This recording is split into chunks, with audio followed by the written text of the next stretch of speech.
What's up, everybody? I wanted to get into Fema and FCC and how they're planning a nationwide emergency test for October 4th, 2023, and how basically we see an increase in natural disasters.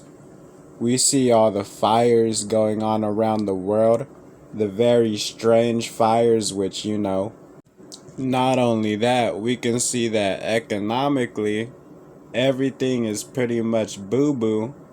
There's inflation on everything, and we could see that the prophecy from the Bible about inflation is about to basically come true pretty soon, where it talks about how food will be very expensive, how it'll cost a lot of money because of what's happening in the world, but not very much people seem to understand what is happening in this world. They seem to think that inflation doesn't correlate with the future. They don't understand that the collapse or the decline of value in the United States dollar is going to lead to what happens where everything is replaced with a digital mark of the beast currency. So, without further ado, let's get into how FEMA and how United Nations, how they're outlining blueprints given to them by the fallen angels. So without further ado, we finna be exposing FEMA and FCC, because even if you look at that logo, even if you look at the FEMA logo, you see references to the fallen angels. Straight direct reference to the fallen angels. So we already know who FEMA worships. We know who FEMA represents, at least. And they represent the fallen angels.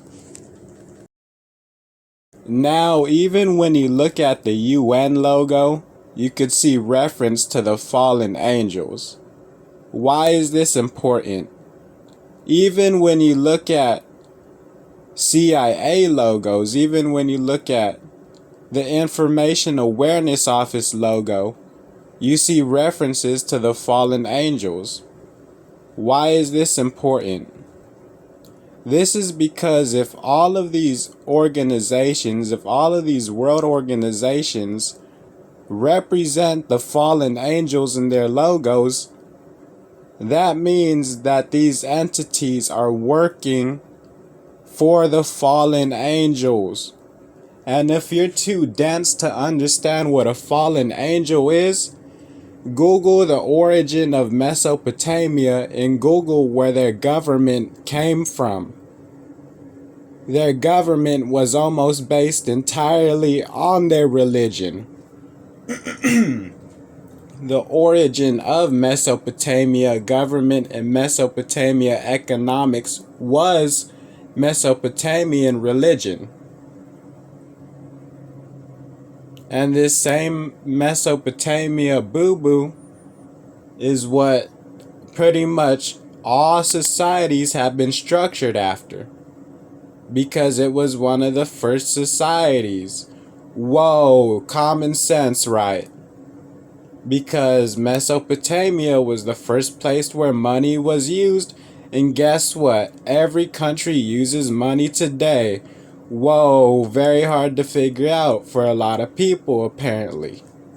Like how you see on the dollar bill, how there's a pyramid with ancient text on it. That's because the people who designed that dollar bill was inspired by those ancient pyramids. That's what I'm telling you when I'm saying that everything we see currently is essentially representing ancient Mesopotamia. Now, the importance of this is because the future of the world, we are technologically advanced, yet United Nations and World Health Organization and World Economic Forum, they still want to operate in something that was pretty much something that is heavily inspired by Mesopotamia, by Egypt, by Rome, by the Catholic Church, etc. United Nations is heavily inspired by what was done in the past, and one of their priorities is to essentially perfect some of these ideas that were conceptualized back then that were never fully fleshed out. And the mark of the beast is one of these ideas.